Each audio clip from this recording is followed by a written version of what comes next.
अल्हम्दुलिल्लाहि रब्बिल आलमीन वल आक़िबतु लिल मुत्तक़ीन वस्सलातु वस्सलामु अला सय्यिदिल अंबियाइ वल मुरसलीन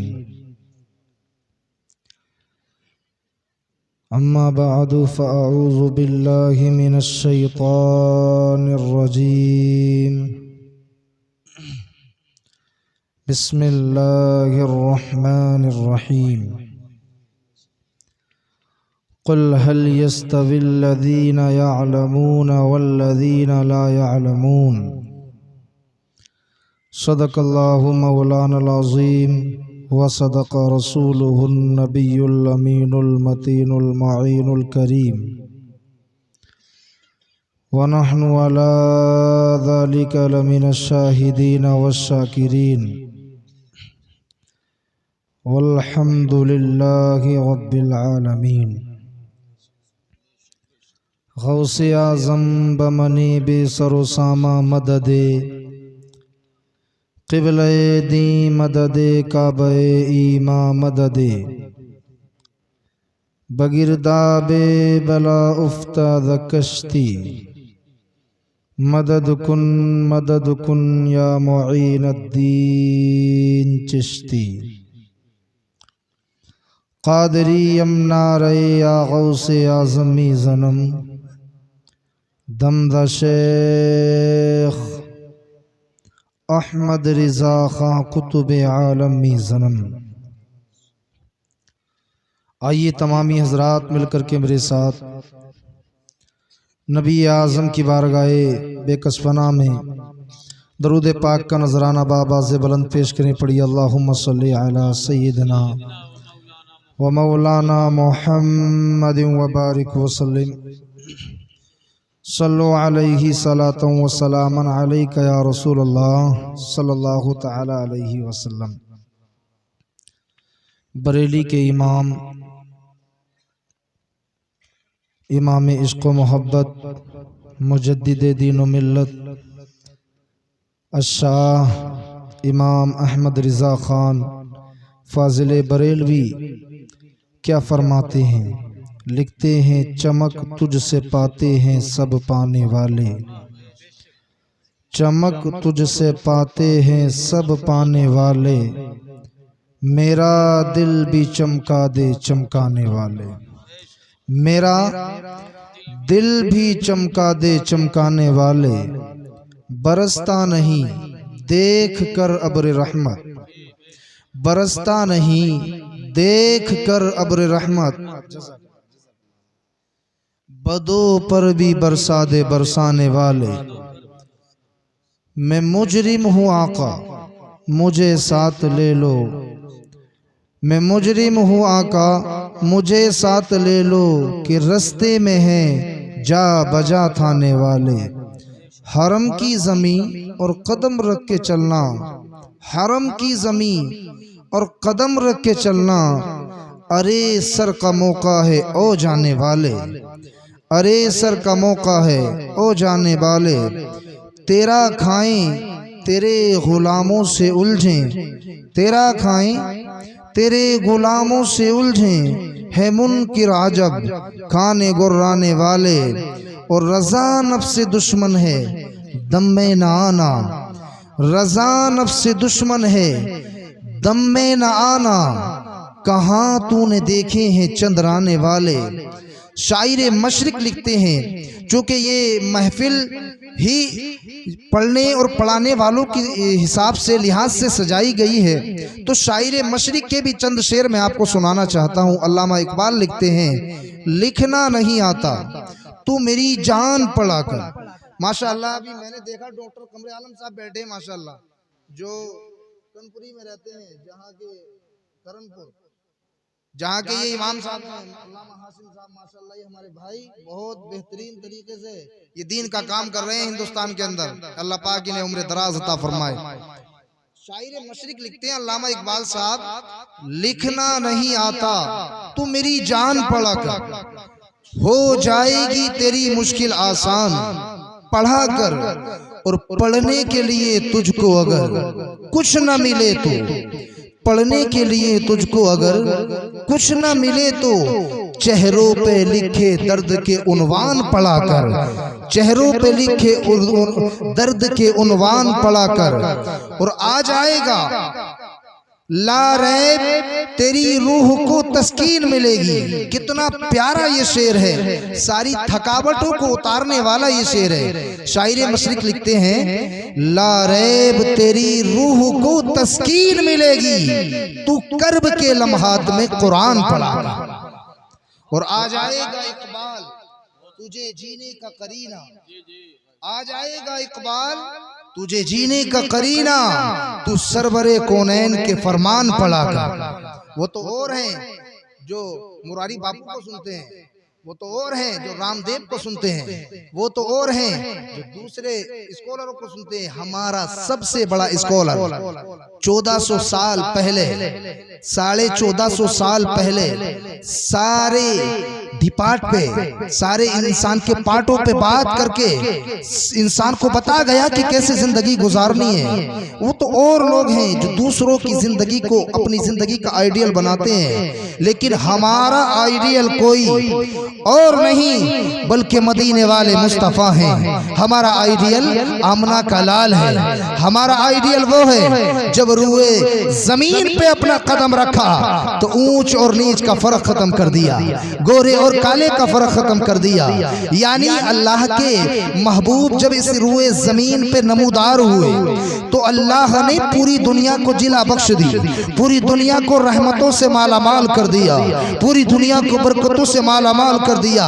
मैंने तारीख कुतुब में पढ़ा है, अल्लाह ने जब से ये दुनिया बनाई है कभी इस दुनिया की तरफ निगाहे मोहब्बत से नहीं देखा, मगर अपना प्यारा महबूब, अपना प्यारा हबीब, अपना प्यारा करीम नबी अल्लाह ने हम जैसे असीर उम्मतियों को अता कर दिया, हम गुनाहगारों को दे दिया, हम अय्यारों को अपना महबूब अता करके बताया, ओ मेरे बंदो दुनिया में तुम पेड़ पौधों और केचुओं और सांपों की इबादत मत करना, क्योंकि जब नबी नहीं आए थे तारीख पढ़े मालूम हो जाएगा 1000 साल पहले सारी दुनिया, 1400 साल पहले सारी दुनिया, और आज भी हिंदुस्तान के अंदर लोग सूरज की इबादत करते हैं, चांद की परस्तिश करते हैं, सांप और केचुओं को अपना माबूद समझते हैं। यानी वो जो दुनिया में अशिया अल्लाह ने इंसान की खिदमत के लिए बनाए थे उनको अपना माबूद समझते हैं, मगर अल्लाह ने इंसान की पेशानी को जलील होने से बचाया। अपना प्यारा करीम नबी अपने इन बंदों को अता करके बताया, ओ बंदे दुनिया में इन सारी चीजों के सामने झुकने वाले तो कुरान तो पढ़, हुवल्लज़ी खलक़लकुम मा फ़िल अर्ज़ि जमीआ, तू क्यों इनके आगे अपनी पेशानी को जलील करता है, तू क्यों इंसानियत को इनके आगे रुस्वा कर रहा है। मैंने तो तुझे हर शय का मुख्तार बना के भेजा है, मैंने वलक़द कर्रमना बनी आदम का ताज तेरे सर पर रख के भेजा है। सारी दुनिया की मखलूक मैंने तेरी मोहताज बनाई है, मैंने जमीन आसमान शजरो हजर बनाए हैं तेरी खिदमत के लिए, तू क्यों इनकी परस्तिश करता है, तू क्यों इनके आगे झुकता है। जब मदीने में मक्के में चांद तुलू हुआ, आमना के घर किरण फूटी, सारी दुनिया में ये ऐलान आम हो गया, ओ दुनिया वालों, पत्थरों की इबादत करने वालों सुनो, चांद को पूजने वालों सुनो, सूरज को पूजने वालों सुनो, अब इंसान की पेशानी सूरज के आगे जलील नहीं होगी, चांद के आगे उसकी पेशानी रुस्वा नहीं होगी,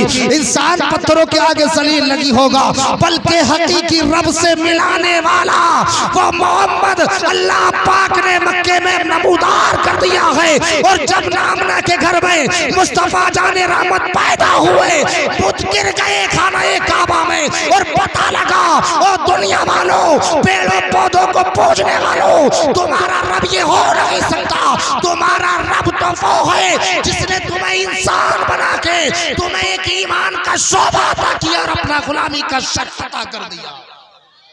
वो तुम्हारा रब है, वो तुम्हारा खालिक है, वो तुम्हारा मालिक है।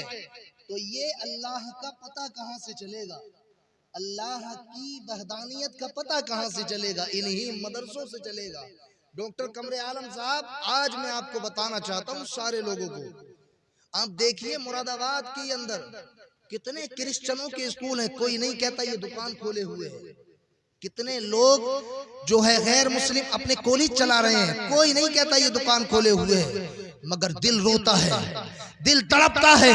अगर कोई आलिम मदरसा खोल ले तो हमारे मुसलमान कहते हैं इसने कमाने और खाने की दुकान खोल ली है, जबकि मदरसे की शानदार तारीख रही है। इस मदरसे के अंदर आलिम बनाए जाते हैं। इस मदरसे के अंदर जब बच्चा पढ़ने आता है तो उसको रहमान और रहीम बताया जाता है, यानी मदरसे के अंदर बताया जाता है कि बाप के हुकूक क्या हैं, माँ के हुकूक क्या हैं। आज पहली बार सारे लोग एक दूसरे को तकलीफ देना चाहते हैं, सब एक दूसरे को दर्द देना चाहते हैं, बस यही तकलीफ पहुंचाना ही सारे लोगों का एक मशगला रह गया है। चाहे आग दिखा के तकलीफ पहुंचाए, चाहे जबान से आपका नाम बिगाड़ के तकलीफ पहुंचाए, चाहे आपको आपके घर दावत पे ना आके तकलीफ पहुंचाए, चाहे आपके बाल बच्चों का इल्मी मजाक उड़ा के तकलीफ पहुंचाए, चाहे आपको सलाम का जवाब दिल खोल के ना दे के तकलीफ पहुंचाए, यानी तकलीफ ही तकलीफ मिलती है अपनों से बेगानों से। और लोग स्टेज पर भी आके तकलीफ पहुंचाते हैं और कहते हैं तुम तबाह हो जाओगे, तुम बर्बाद हो जाओगे, तुम्हारा नामो निशान मिट जाएगा, यानी इस्लाम खतरे में आ गया है। तकलीफ तो और इंडिविजुअल मामलात पर पहुंचाती है, मगर स्टेज पर भी आके लोग तकलीफ पहुंचाते हैं, कहते हैं तुम तबाह हो जाओगे, तुम बर्बाद हो जाओगे, तुम्हारा नामो निशान मिट जाएगा। जुमे के दिन खिताबत सुने, वहां भी इसी तरह की बातें होती हैं। मुसलमान नहीं सबला तो मिट जाएगा, बर्बाद हो जाएगा, नामो निशान बाकी नहीं रहेगा, इनका मुस्तकबिल बड़ा खतरनाक है, यानी वहां भी खतरे की बातें हैं और जलसे में भी खतरे की बातें होती हैं। जो चारों तरफ पड़ोसी हैं हमारे, सब वो दिखावे की मुस्कुराहट है। मुस्कुराहट की ट्रेनिंग आज दी जाती है। दिल से चाहने वाला एक भी आपको अपनी जिंदगी में नहीं मिलेगा। अगर आपसे पूछा जाए कितने लोग हैं जो आपसे मोहब्बत करते हैं, आप कहेंगे बहुत, दिमाग पर जोर देने के बाद हजारों लाखों के झुरमुट में एक दो मुखलिस दोस्त हैं, यानी समाज में हजारों की आबादी है लेकिन एक भी मुखलिस नहीं है। सब मतलबी, मतलब हो तो 50 बार सलाम करेंगे, वो मतलब निकल जाए तो सलाम का जवाब तक नहीं देंगे। ऐसा लगता है ये शख्स पहचानता ही नहीं है, जबकि इंसान की तारीफ ये है, the man is one who is profitable for other, कि आदमी वही है जो दूसरों के दर्द में काम आए। आदमी की परिभाषा है जो दूसरों की मुसीबत में काम आए। अपना खाना, अपना पीना, अपने कीमती घर में ऐश करना ये कमाल नहीं, कमाल है दूसरों की प्यास बुझा देना, दूसरों की मजाज कुर्सी कर लेना। दूसरों को खिला देने से उतनी खुशी मिलनी चाहिए जितनी खुद बिरयानी खाने से मिलती हो। जो इंसान होंगे वो कि आदमी वही है जो दूसरों के लिए प्रॉफिटेबल हो, लाभदायक हो, जो दूसरों को अपने से नुकसान नहीं पहुंचाए। नहीं खुशी पहुंचा सकते हैं तो कम से कम नुकसान भी ना पहुंचाएं। यही तारीफ अमेरिका के फिलोसोफर ने भी की है आदमी की, यही तारीफ चाइना और जापान के विद्वान ने भी की है आदमी की, यही तारीफ हिंदुस्तान के प्रधानमंत्री भी कभी कभी करते हैं कि आदमी वही है जो अपने से दूसरों को फायदा पहुंचाए। ये अलग बात है कि उनकी जिंदगी से बहुत सारे लोगों को तकलीफ पहुंच रही है, लेकिन वह बोलते तो जरूर हैं, कम से कम आदमी बोले तो सही कि आदमी वही है जो दूसरों के लिए फायदेमंद हो, दूसरों के लिए लाभदायक हो। ये बहुत बड़ा ऐलान है, ये बहुत बड़ी तारीफ है, लेकिन आपको मालूम होना चाहिए आज के जितने दानिश्वर जो इस तरह की बातें आज कह रहे हैं, 1450 साल पहले अरब के रेगिस्तान में बैठकर इस ताल्लुक से मुस्तफा ने जो बात कह दी है, वो बात भी सबसे ज्यादा लाजवाब बात है। नमाज, रोजे, हज, ज़कात, अखलाकियात, मुआशियात, मईशत, from the cradle to the grave, माँ की गोद से लेके कब्र की गोद तक, जिंदगी के हर डायरेक्शन में मुस्तफा ने जो गाइडलाइंस दिया है वो तो अपनी जगह है, पढ़ने से ताल्लुक रखता है, उसका कोई जवाब नहीं। किसी ने पॉलिटिक्स को अपनाया, किसी ने गेम और स्पोर्ट्स को अपनी जिंदगी का हिस्सा बनाया, किसी ने लिटरेचर को अपनी जिंदगी का हिस्सा बनाया, लेकिन एक जामे शख्सियत जिसमें तमाम अच्छाइयां जमा हो और जिनकी गुफ्तगू से अपने बेगाने सबको फायदा पहुंचे, वो तन्हा जात अगर किसी की दुनिया में है तो वो मोहम्मद अरबी की जाते गिरामी है। इसलिए उन्हें जामी उस सिफात का नाम दिया गया। अपने तो अपने बेगाने भी कहते हैं, I can not find any other man in history like Muhammad. मैं पूरे मानव इतिहास में मुस्तफ़ा का जवाब नहीं पाता हूँ। ये वह लोग बोलते हैं जो अच्छे लोग हैं, पढ़े लिखे लोग हैं, दानिश्वर हैं। लुच्चे लफंगे की बात पे कान धरने की जरूरत नहीं है। एक पढ़ा लिखा आदमी 1000 अनपढ़ों पे भारी होता है। चूंकि हिंदुस्तान के अंदर पढ़े लिखे लोग बहुत कम हैं, पेशावर पढ़े लिखे लोग बहुत ज्यादा है। दारोगा, master, engineer, scientist, advocate, professional, ये तो बहुत लोग हैं, लेकिन हकीकी पढ़े लिखे लोग बहुत कम हैं। हकीकी पढ़ा लिखा आदमी वो है कि अपने मफाद को कुर्बान कर दे, मगर कभी सच को झूठ ना बोले और झूठ को कभी सच ना कहे। वो हकीकी पढ़ा लिखा आदमी है। वो जो सारे सबूतों को मिटाकर एक नई बात गढ़ दे और इंसाफ करने वालों को भी खरीद ले, वो पदभारी हो सकता है, लेकिन एक शिक्षित व्यक्ति कभी नहीं हो सकता। जो हक को हक कहे, जो सच को सच कहे, जो झूठ को झूठ कहे, ऐसे लोग यूरोप के अंदर मौजूद हैं, ऐसे लोग अमेरिका के अंदर मौजूद हैं, ऐसे लोग रशिया के अंदर मौजूद हैं, ऐसे लोग हिंदुस्तान में भी हैं, मगर मुट्ठी भर लोग हैं जो सच को सच ही कहते हैं, जो हक को हक ही कहते हैं, जो झूठ को झूठ ही कहते हैं। यूरोप का एक दानिश्वर अकीदत में आके कहने लगा, लोगों ने कहा कि ये कुछ बोलेगा, बहुत बड़ा मुहक्किक है, रिसर्चर है, उन्होंने तहकीक की बुनियाद पर दुनिया के सामने अपना दो पैमान किया है कि मैं 800 करोड़ लोगों के छुरमुट में से ऐसा आदमी तलाश करना चाहता हूं जो हजरत आदम अलैहिस्सलाम से लेके अब तक और अब से लेके कयामत तक का यूनिक, अनपैरेलल, मैचलेस और लाजवाब आदमी हो, जिनकी तालीमात से सबको फायदा पहुंचा हो और कयामत तक फायदा पहुंचे। उन्होंने ऐसे आदमी की तलाश करने के लिए दुनिया भर की लाखों किताबों का मुताला किया, दुनिया की सभ्यता, दुनिया की तहजीब, दुनिया की संस्कृति, दुनिया के तमद्दुन का खूब मुताला किया। पढ़ा लिखा आदमी था। जब लाइब्रेरी के अंदर जा रहा था, उसने कहा मैं अकीदत और मोहब्बत को हकीकत पे गालिब नहीं आने दूंगा, मैं फैक्ट और रियलिटी और सच्चाई की बुनियाद पे फैसला करूंगा। उन्होंने सच्चाई ही की बुनियाद के लिए अपने आप को लाइब्रेरी में कैद करके दुनिया भर के लाखों मजहब के लाखों बानियान की जिंदगी को पढ़ के 800 करोड़ लोगों के छुरमुट में से 100 लोगों की सूची बनाई। अब उसमें दुनिया का महानतम, दुनिया का सबसे सर्वश्रेष्ठ, दुनिया का सबसे सफलतम पुरुष इंसान कौन है, यानी जिसने हर लोकोलिटीज में, हर रीजन में, हर नेशन में कामयाबी का झंडा गाड़ा हो, ऐसा इंसान कौन है। उन्होंने उनकी तहकीक के लिए अपने आप को लाइब्रेरी के अंदर कैद करके 100 लोगों की सूची बनाई। अब उसमें पहला नंबर देने के लिए कई बार सोचा कि मैं ईसा अलैहिस्सलाम का मानने वाला हूँ, मैं उनका फॉलोवर हूँ, मैं उनको पहला नंबर दूँ, वो मेरे नबी हैं। मगर पढ़ा लिखा आदमी था, कहा अगर मैं मोहब्बत की बुनियाद पे अगर उनको पहला नंबर देता हूँ तो ये सही नहीं होगा। उसने कहा मैं हकीकत, सच्चाई की बुनियाद पे फैसला करूंगा, सच्चाई ही की तहकीक के लिए उन्होंने ईसा अलैहिस्सलाम की जिंदगी को पढ़ा और पढ़ने के बाद कहा जो अपने आप को क्रिश्चियन कहते हैं, जो अपने आप को ईसाई कहते हैं, उन्होंने कहा हजरत ईसा अलैहिस्सलाम का वजूद दुनिया में चंद झलकियां आई। और बाज़ क्रिश्चियन ने कहा कि हजरत ईसा अलैहिस्सलाम का वजूद इस दुनिया में नहीं आया, यानी वो अपने पैगंबर को दुनिया का सबसे कामयाब तरीन इंसान कहना चाहता है। मगर जब उनकी सवाने हयात को पढ़ा, उनकी जिंदगी को पढ़ा, तो क्या पाता है, जो अपने आप को क्रिश्चियन बोलता है, जो अपने आप को ईसाई कहता है, वो अपने पैगंबर की आमद पर शक जता रहा है। लेकिन एक मुसलमान क्या कहता है, हम क्या कहते हैं, हम बोलते हैं आमन्तु बिल्लाहि व मलाइकतिही व कुतुबिही, मैं ईमान लाया अल्लाह पर, अल्लाह के सारे रसूलों पर, अल्लाह के सारे फरिश्तों पर, अल्लाह की सारी किताबों पर, अल्लाह के सारे नबियों पर, यानी वो अपने पैगंबर की जात पे शक कर रहा है। लेकिन हम कहते हैं हजरत ईसा अलैहिस्सलाम दुनिया में आए थे, अल्लाह ने उनको उठा लिया है, फिर वो कुर्बे क़यामत इस दुनिया में तशरीफ लाएंगे और उनके अदल, उनके हद में अदल का बाजार गर्म होगा। सारी दुनिया में इस्लाम पहुंच कर रहेगा, हर पेड़, हर दरख्त, हर पुख्ता मकान में इस्लाम फैल जाएगा।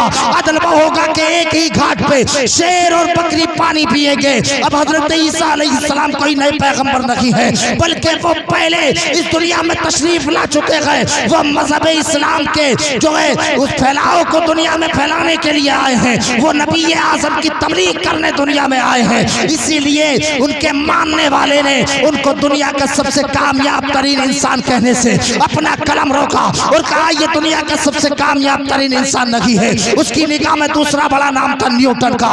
न्यूटन वो है जिसको फादर ऑफ साइंटिस्ट यानी साइंसदानों का बाप कहे जाने वाला न्यूटन। न्यूटन ने जो बेस फार्मूला दिया उसी पे चल के आज साइंस जवान हुई है। वो न्यूटन जो साइंटिस्टों का बाप कहा जाता है उसको पहला नंबर देना चाहता है, लेकिन उस न्यूटन की जिंदगी को पढ़ा तो कहता है यहाँ सिर्फ इलेक्ट्रॉनिक का चर्चा है, यहाँ वॉशिंग मशीन, फ्रिज और ग्राइंडर का चर्चा है। यहाँ चर्चा है कि सूरज से कैसे चांद रोशनी लेता है, कैसे सितारों को कन्वर्ट करता है, इसमें आसमान में कितने प्लेनेट्स हैं, कितने स्टार हैं, इन सारी तहकीकात का चर्चा न्यूटन के पास है। मगर न्यूटन के पास कोई फॉर्मूला नहीं है एक घर को कैसे जन्नत का गहवारा बनाना है। न्यूटन के पास कोई फॉर्मूला नहीं है हुकूक ज़ौजैन का। न्यूटन के पास कोई फॉर्मूला नहीं है हुकूक वालिदैन का।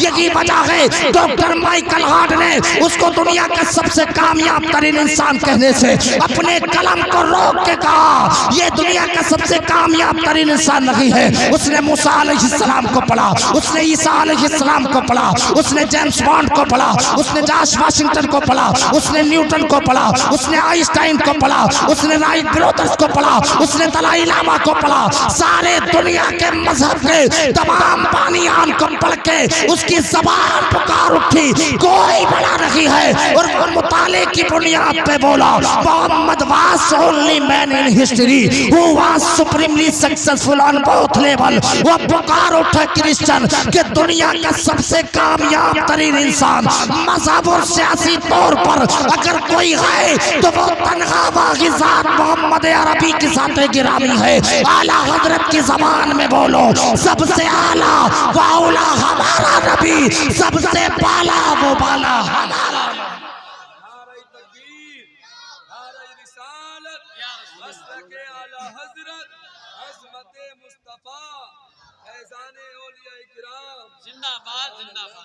यानी वो बोला कोई स्कॉलर बड़ा नहीं है, कोई मुहक्किक बड़ा नहीं है, कोई रिसर्चर, कोई प्रोफेसर बड़ा नहीं है।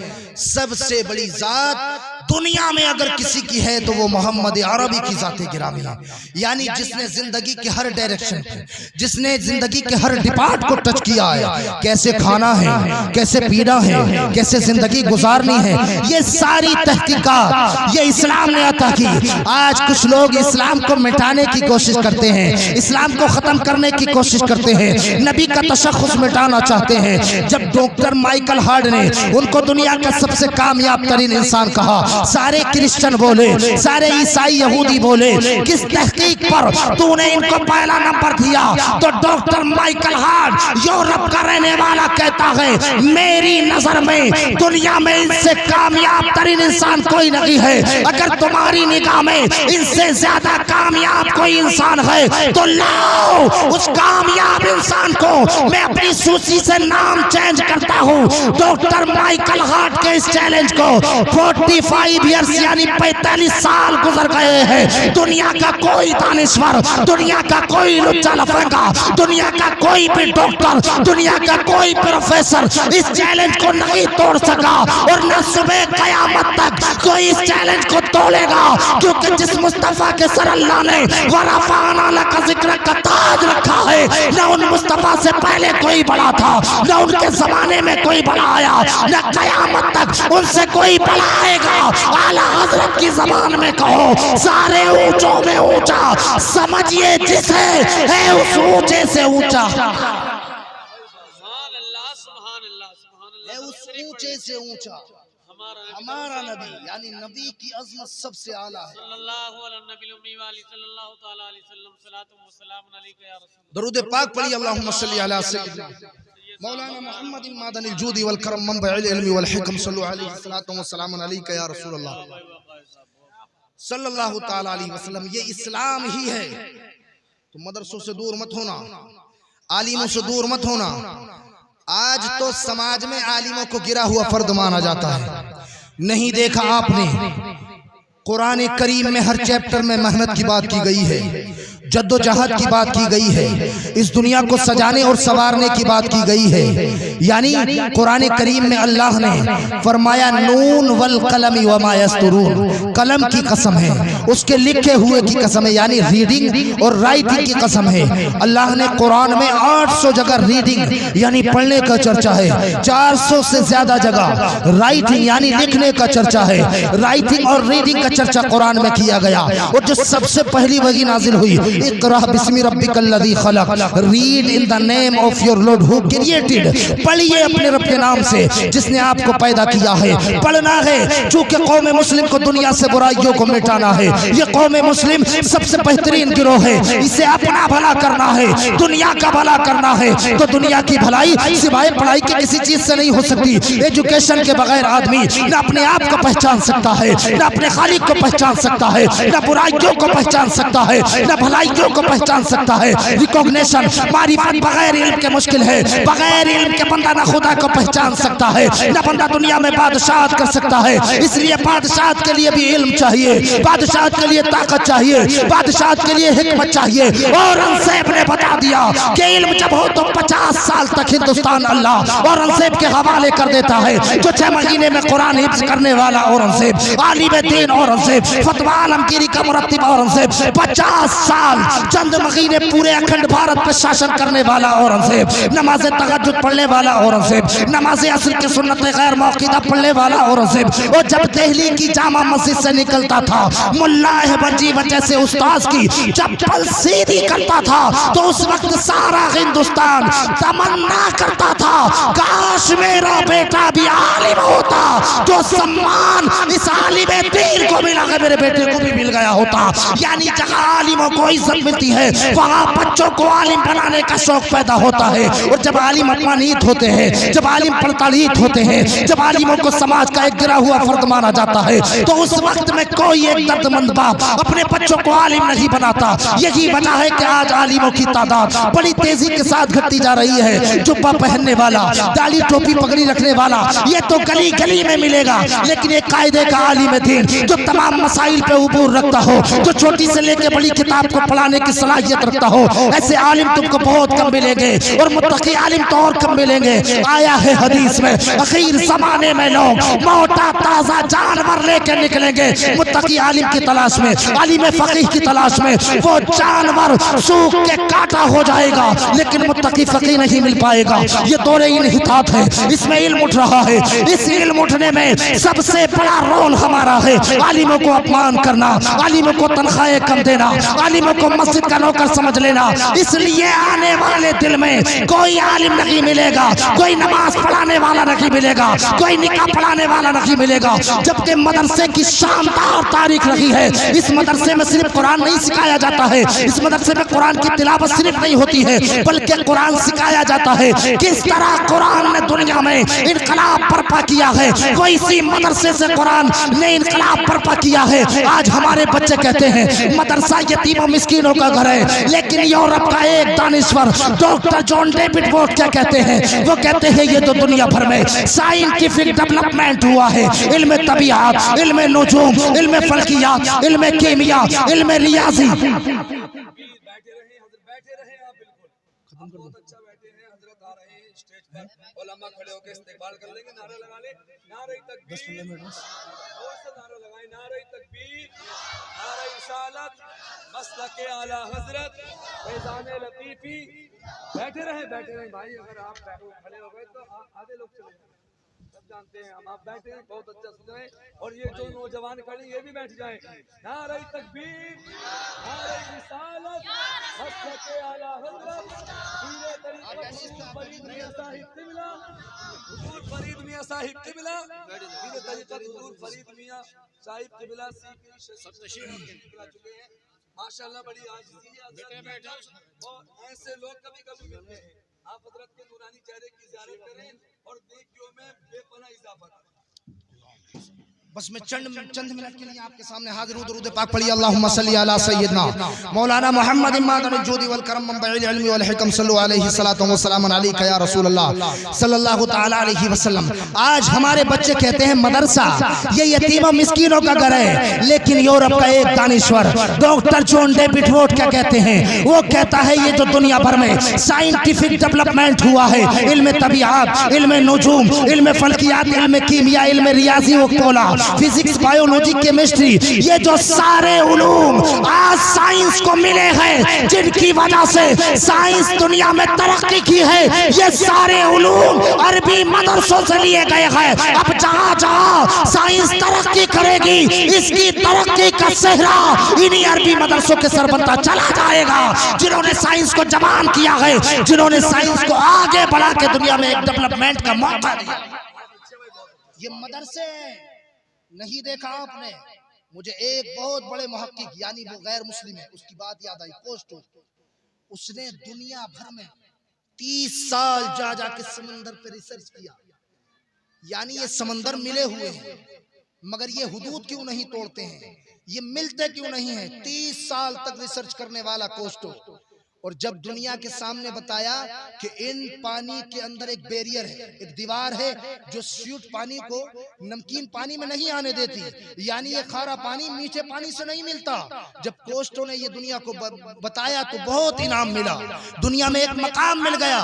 मगर जब एक आलिम दीन से मुलाकात हुई तो उन्होंने कहा कि कोस्टो साहब, आपने ये जो बात 30 साल रिसर्च करके बताई है, तो हमारे कुरान में अल्लाह ने 1400 साल पहले बयान कर दी। मरजल बहरैनी यल्तक़ियान, वो अल्लाह है जो दो समंदरों को आपस में नहीं मिलने देता। कोस्टो बोला, अगर ये मुझसे पहले दुनिया में किसी ने बात बताई है तो ये बात किसी बंदे की नहीं हो सकती, ये बेशक अल्लाह का कलाम है। कोस्टो उसी वक्त कलमा पढ़ के मुशर्रफ इस्लाम हो गया। ये है मेरा कुरान। जब इसे कोई पढ़ता है और जब इसकी तजल्ली उसके ऊपर पड़ती है तो वो दुनिया में गैर मुस्लिम हो, वो दुनिया में क्रिश्चियन हो, वो नसरानी हो, वो यहूदी हो, कुरान का जमाल जब उस पर पड़ता है वो मुशर्रफ इस्लाम होकर के मुस्तफा का गुलाम बन जाता है। ये है कुरान। मगर हम क्या जानते हैं, हमने तो कुरान को सिर्फ कब्र पे पढ़ना सीखा, इसाले सवाब के लिए पढ़ना सीखा। मगर एक बात सुन लेना, लाखों करोड़ों लोगों को बैठा के इसाले सवाब कर लेना, मगर तुमने लोगों के दिल दुखाए हैं तो इसाले सवाब से थोड़ी आसानी हो सकती है। मगर जो लोगों के दिलों पर खंजर चलाए हैं, जो लोगों के दिल काटे हैं, लोगों की जमीनें काटी हैं, तुमने जहेज में माल लिया है, उसकी तलाफी नहीं हो सकती। उसका तो तुम्हें कब्र में हिसाब देना होगा, मैदान महशर में हिसाब देना होगा। मेरी बहन को ये समझे कि मैं सारी जिंदगी बेहयाई करके, मेरी इस्लाम की बेटियां समझे कि हम सारी जिंदगी बेहया रहकर और अपने लाखों करोड़ों लोगों से इसाले सवाब करा लें, वसीयत कर दें, तो नहीं हो सकता ऐसा। अगर बेहयाई की होगी तो कब्र में इसका अजर मिलेगा, इसका सिला मिलेगा। नहीं देखा आपने मुस्तफा जाने रहमत की बेटी सैयदा एक कायनात सैयदा फातिमा ज़हरा सारी जिंदगी पर्दे में सिमट के रही, पर्दा की। आज कोई इस्लाम की बेटी पर्दा करती है तो उसको कहा जाता है रस्टिक है, देहाती है, बिल्लेसर है। ये तो सिर्फ तकिया नौसियत है, ये जमाना कदीम की कहानियां है। मगर नबी आज़म की बेटी ने सारी जिंदगी पर्दा किया, और इनाम क्या मिलेगा? जब कयामत में सब लोग पहुंचेंगे, ऐलान होगा, अल्लाहु अकबर, कयामत में ऐलान कर दिया जाएगा, इज़ा काना यौमुल क़ियामती नादी मुनादिन तहतल हुजुब या अय्युहन्नास गुद्दू अब्सारकुम व नक्किसू रूसकुम हत्ता तमर्रा फातिमतु अला सिरात। अल्लाह का ऐलान होगा, मेरा अल्लाह फरमाएगा, अहले माशर से ऐलान कर दे मुनादी, कयामत में अब पुल सिरात से मेरे प्यारे महबूब की बेटी फातिमा का गुजर हो रहा है। सारी अहले माशर अपनी निगाहों पे पर्दों की चिलमन ढांप ले, अपनी निगाहों को झुका ले। नबी की बेटी ने सारी जिंदगी पर्दा किया, सारी जिंदगी वजूद ढांप के रखा, और जब पुलसिरात से गुजरेंगी अल्लाह सारे महशर के लोगों की निगाहों को झुकवा देगा। तो ये इनाम पर्दे की बदौलत से मिला। 70,000 हूरों के झुरमुट में नबी की शहजादी, नबी की बेटी सैयदा एक कायनात, जिसको इनाम क्या मिला? जिसका बाबा नबियों का सरदार है, जिसका शौहर वलियों का सरदार है, जिसका बेटा जन्नती सभी जवानों का सरदार है और खुद वो जन्नती औरतों की सरदार है। 70,000 औरों के जुर्मुट में पुलसिरात से पार होकर नबी की बेटी जन्नत में चली जाए। मगर मेरी बेटी तो पर्दा करती नहीं, हमारी बहन तो पर्दा करती नहीं, हमारे घर में पर्दे का माहौल ही नहीं, क्योंकि हम कहते हैं पर्दा कराइए। मगर ये पर्दा कराएगा कौन, इसे अपनाएगा कौन? मुआशरे में बड़ी ये गलतफहमियां फैल चुकी हैं। आज हमें अपने आप को सुधारने की जरूरत है, हमें अपने आप पे गौर करने की जरूरत है। मगर भाइयों, हमारे दिल इतने सिया हो गए, इतने काले हो गए हमारे दिलों पे कभी ये आता ही नहीं एहसास कि हमने यार फला का दिल दुखाया है, हमने फला पे जुल्म किया है, फला को हमने यार सताया है, दबाया है। कल कयामत में अल्लाह सारे मालदारों को बेजान कर देगा, गरीबों को इख्तियार दिया जाएगा। बता, आज दबाते हो ना लोगों को, सरकार की बुनियाद पर, ताकत की बुनियाद पर, हथियार की बुनियाद पर, अपने कबीले की बुनियाद पर कहते हो ना कि मेरा खानदान बड़ा है, यानी खानदान की बुनियाद पे भी लोगों को दबाया जाता है। कयामत में देखा जाएगा सारे खानदानों को, सारी ताकतें तुम्हारी चूर कर दी जाएंगी, कोई तुम्हारा हामी और नासिर नहीं होगा, कोई तुमसे पूछने वाला नहीं होगा। समझ जाओ ये वक्त बहुत छोटा सा वक्त है। अल्लाह फरमाता है काना मिक़दारुहु 50 अल्फ सना। ओ दुनिया वालों, 40, 50, 60, 100 साल की जिंदगी को क्या समझते हो? ये बहुत लंबा अरसा है, मरने के बाद का एक दिन 50,000 साल का होगा। तो अल्लाह के यहाँ तुम्हारे 40-50 साल 1 सेकंड है, तो 1 सेकंड जीने के लिए इतना मकरो फरेब, इतना लोगों पे शब्बो शतम, इतना जुल्म लोगों पे। अगर किसी का दिल दुखाया है, किसी की जमीन पे कब्जा किया है, किसी पे जुल्म किया है, तो आज तौबा कर लेना, क्योंकि आज मौका है, आज जिंदगी है। आला हजरत ने कहा था ना, आज ले उनकी पनाह, आज मदद मांग उससे, फिर न मानेंगे कयामत में अगर मान गया। अगर तू फिर मानेगा तो फिर तेरी कोई तौबा कबूल नहीं होगी। आज उनकी पनाह मांग कर अपने आप को नादिम और शर्मिंदा करके अल्लाह की बारगाह में आ जा। रब का कुरान कहता है या अय्युहल इंसानु मा गर्रका बिरब्बिकल करीम, और रब की दहलीज से भागे हुए इंसान आजा पलट के, तेरा रब बड़ा करीब है, तू उसकी बारगाह में पेशानी झुका, वो तेरे सारे गुनाहों को माफ करके तुझे जन्नत का हकदार बना दे, तुझे अपनी जन्नत अता कर देगा। ये मेरा रब ही है जो अपने बंदों को जन्नत अता करेगा सारे गुनाह माफ करके। तो भाई आप अपनी जिंदगी में तब्दीली क्यों नहीं लाते? अपने आप को बदलते क्यों नहीं? नमाजी हम क्यों नहीं बनते? हम ज़कात क्यों नहीं देते? ये सारे काम कहना बहुत आसान है, मगर इनको करके दिखाना उससे ज्यादा मुश्किल है। मेरे अजीजों, सहाबा ने अपने पेटों से पत्थर बांधे, सहाबा ने अपनी गर्दनें कटा दी, सहाबा ने वो जुल्म के घूंट पिए। देखो हजरत खुबैब की जिंदगी को उठा के पढ़ लो कभी, हजरत बिलाल की जिंदगी को इतना जुल्म किया, इतना जुल्म किया। बिलाल की गर्दन में रस्सी का फंदा डाल के आंखें निकालने की कोशिश की गई, छोड़ दे मजहब इस्लाम को, फिर जा मजहब से। मगर बिलाल ने कहा जान जा सकती है, मैं अपनी जान दे सकता हूँ, मगर मदीने वाले मुस्तफा से बेवफाई नहीं कर सकता। मगर मुसलमानों, तुम कैसे मुसलमान हो जिस नबी ने अपनी बेटी सैयदा फातिमा ज़हरा की शादी चंद लोगों के दरमियान बैठा के मस्जिद नबवी में कर दी, अली को अपनी बेटी को दे दिया। उस नबी ने देख लिया था मेराज की रात में कि मेरी उम्मत निकाह को बहुत मुश्किल कर देगी, मेरी उम्मत में बेटियों का निकाह बहुत मुश्किल हो जाएगा, इसलिए मदीने में मेरे मुस्तफा ने अपनी बेटी का निकाह आसान कर दिया। मगर आज हम जहेज मांगते हैं, आज हम बेटियों से जहेज लेते हैं, उसके बाप से पैसे लेते हैं। काश के हम जहेज निकाह को आसान कर लेते, काश हम निकाह आसान करते। आज कहता है ना पूरा बाप 60 साल का कि मेरी बीवी है, मेरे बेटे की बीवी आई है, मेरा अदब नहीं करती, मुझको इज्जत नहीं देती। माँ कहती है लड़के की इज्जत नहीं देती। जब वो 15-20 लाख देगी तुम्हारी इज्जत नहीं करेगी, वो कहेगी जिस फ्रिज से पानी पी रहा है मेरे बाप के पैसों का है, जिस वॉशिंग मशीन में कपड़े धुल रहे हैं मेरे बाप के पैसों के हैं। तुम्हारी इज्जत नहीं करेगी। और अगर आपको शोहरे नामदार बनना है तो अपने पैसे से अपनी बीवी के लिए सारा सामान ले और मस्जिद में जाके सादा निकाह करके दुनिया में तारीख रकम कर दे कि मैं नबी का गुलाम हूँ, मैंने नबी की सुन्नत को जिंदा करके एक प्यारी लड़की को अपने निकाह में अपना के अपने नबी के दिल को खुश किया है। यहाँ तुझको इज्जत मिलेगी, यहाँ खिलाफत मिलेगी, यहाँ बादशाहत मिलेगी। बाद मरने के अल्लाह तुझे मुस्तफा की जन्नत अता करेगा। तो ये जन्नत मिलेगी जब तुम नेक बनोगे, जब नेकोकार होगे। और जब नेक होगे नहीं तो कैसे जन्नत मिल जाएगी। तो मेरे भाइयों, अपनी जिंदगी को तब्दील करने की कोशिश करो। अपनी जिंदगी में अपने ऊपर नजर किया करो कि हमने महीने में कितनी नमाजें छोड़ी हैं, हमने कभी फजर की नमाज कब पढ़ी थी और कब पढ़ी है। हमारे मुसलमान तो जुम्मा आते हैं, बस 8 दिन में एक बार नमाज पढ़ने के लिए आएंगे। ये 8 दिन का तुम्हें मरने के बाद पता लगेगा क्या अंजाम होता है।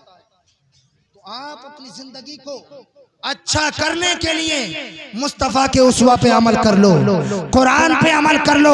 ये कुरान मंबा है मुसलमानों के लिए, सरचश्मा है कुरान मुसलमानों के लिए। अरे दुनिया में जिस कौम के लिए अल्लाह ने कुरान दिया था वो कौम यहूदी और नसरानियों के रास्ते पे चल रही है, मगर इसी कुरान पे तहकीक करके दुनिया में रोजाना कोई ना कोई दानिश्वर, कोई ना कोई अक्लमंद, कोई ना कोई मुहक्किक जब कुरान की तिलावत करके नुक्ते पे नजर डालता है और देखता है कि मैंने 5 साल 10 साल 20 साल रिसर्च करके इस बात को दुनिया को बताया है, ये बात कुरान में 1400 साल पहले बताई गई है। वो कलमा पढ़ के मुस्तफा का गुलाम बनता नजर आता है और तुम अपनी जिंदगियों को खराब कर रहे हो। नाराए रिसालत, मुफ्ती अफसार साहिब क़िबला, नाराए तकबीर, नाराए रिसालत। तुम अपनी जिंदगियों को खराब क्यों कर रहे हो? कुरान की तालीम को अपनाओ। कुरान में अल्लाह फरमाता है कुल हल यस्तविल लज़ीना यअलमून वल्लज़ीना ला यअलमून, इल्म वाले और बेइल्म वाले बराबर नहीं हो सकते। तो अपने बच्चों को आलिम बनाइए, अपने बच्चों को दीन का गाजी बनाइए। जब तुम्हारा बेटा आलिम होगा तो तुम्हारा बेटा जानेगा मेरे बाप की इज्जत क्या है, मेरी माँ का मकाम क्या है, बहन भाई के साथ कैसा सलूक करना है। और जब आलिम ही नहीं होगा तो उसका वुजू का पता नहीं होगा कि हुआ कि नहीं हुआ, गुस्ल हुआ कि नहीं हुआ। तो इन मदरसों में अगर अल्लाह ने तुमको पैसा दिया है, अल्लाह ने तुम्हें साहिबे तरबत बनाया है, अपने माल को अपने पैसे को इन मदरसों में यहाँ लगाओ। अल्लाह तुम्हें मुस्तफा के घर को सजाने की बरकत से जो तुम्हें जन्नत में घर अता करेगा उसको सजा के देखो रोशन के साथ ऐसा घर अता किया जाएगा कि तुम्हारा तसव्वुर भी उस घर पे पहुंच नहीं सकता। ऐसा घर तुमको अता किया जाएगा, ऐसे गिलमान तुमको जन्नत में मिलेंगे, ऐसी हूरें तुमको जन्नत में मिलेंगी तभी जब तुम यहाँ से नेकोकार बन के जाओगे। अल्लाह करीम से दुआ है अल्लाह पाक हमें नेक बनने की तौफीक अता फरमाए, हमें आलिम बाअमल बनने की तौफीक अता फरमाए, हमें अपने बच्चों को पढ़ाने की तौफीक अता फरमाए। अल्लाह पाक हमारी माँ और बहनों को पर्दा करने की तौफीक अता फरमाए। और जो हमारे नौजवान छोटे छोटे बाल रखे और ये फटी कटी पैंट पहन रहे हैं इन्हें भी अल्लाह तौफीक अता फरमाए और इन्हें नाच गाने से बचने की तौफीक अता फरमाए। आज एक बात मैं आपको बताना चाहता हूँ, डॉक्टर कमरे आलम साहब हमारे यहाँ एक शादी होने वाली है। तो मैं आ रहा था यहाँ, कोई रास्ते में मुझसे बताया कि ललवारे बारात आएगी गतिपुर से, कि मेरी साली ने कही है बगैर डीजे के बारात ना आ जा। अल्लाहू अकबर। मैंने कहा अगर रास्ते में ही तू मर गया तो तेरी साली को तब पता लगेगा। ये डीजे, ये बेहयाई, ये मक्कारियां, ये अय्यारियां खत्म कर दो वरना तुम्हारे ऊपर मुसल्लत हो चुके हैं लोग। बगदाद के अंदर जब मुसलमानों में आपसी रशाकशी फितना वारियत हुई तो हलाकू खान की कौम ने एक दिन में 70,000 मुसलमानों को काट के रख दिया। दरियाए दजला का बंद तोड़ा गया, मुसलमानों का खून नालियों में बह गया। वो वक्त तुम्हारे ऊपर भी मुसल्लत हो जाएगा। और जब मुसलमान मिटे ना बगदाद से, एक तातारी बोला डॉक्टर साहब अब मुसलमान नहीं पनपेंगे, अब मुसलमान नहीं आएंगे बगदाद में। अल्लाह की रहमत को जलाल आया, उन्हीं तातारियों पे अल्लाह ने फिर मुसलमानों को मुसल्लत कर दिया। तो तुम सच्चे पक्के मुसलमान बन जाओ, अल्लाह दुनिया की सारी ताकतें, दुनिया की सारी आज़मतें तुम मुसलमानों के कदमों में डालेगा। वो नबी के गुलाम जब निकले थे मदीने और मक्के की सरजमीन से, कैसर और किसरा और दुनिया की दीवारों को हिला के कहा दस्त तो दस्त है, दरिया भी ना छोड़े हमने, बहरे जुल्मात में दौड़ा दिए घोड़े।